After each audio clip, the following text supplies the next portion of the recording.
সরকার বদলাবে কিন্তু রাষ্ট্র বদলাবে কিনা আমাদেরকে একজন বললেন না কিছুক্ষণের মধ্যে, আমরা কি আদলে রাষ্ট্র গঠন করেছিলাম, নাহলে আমরা পুনর্গঠনের কথা বলি কিভাবে? আমার মনে হয় এই ব্যাপারে আমাদের স্পষ্ট থাকা উচিত।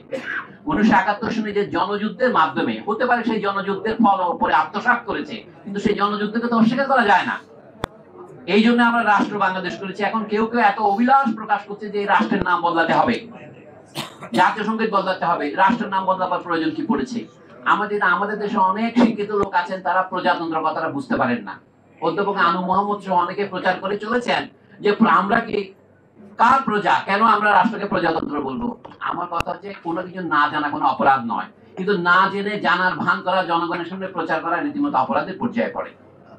মির্জা তসলিমা সুলতানা আমি দেখলাম একই কথা পুনরাবৃত্তি করছেন, আনু মোহাম্মদ পুনরাবৃত্তি করছেন, সাংবাদিক নুরুল কবিরও পুনরাবৃত্তি করছেন যে প্রজা মানে হচ্ছে আইনের অধীনে রাষ্ট্র শাসিত হওয়া, যেখানে রাজা নিজেও একজন প্রজা।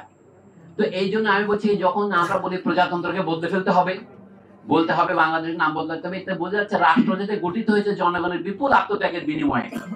30 লাখ না হোক, 3 লাখ লোক তো প্রাণ দিয়েছে, তাহলে সেইটাকে অস্বীকার করার চেষ্টা করা খুব মহা বিপ্লবী কাণ্ড নয়, এটা হলো প্রতি বিপ্লবী কাণ্ড। এখন বিপ্লবের মাঝে অনেক প্রতি বিপ্লবী কাণ্ড কারখানারও আভাস পাওয়া যাচ্ছে। অনুগ্রহ করে সে বিষয়ে হুঁশিয়ার থাকবেন। আপনাদেরকে ধন্যবাদ।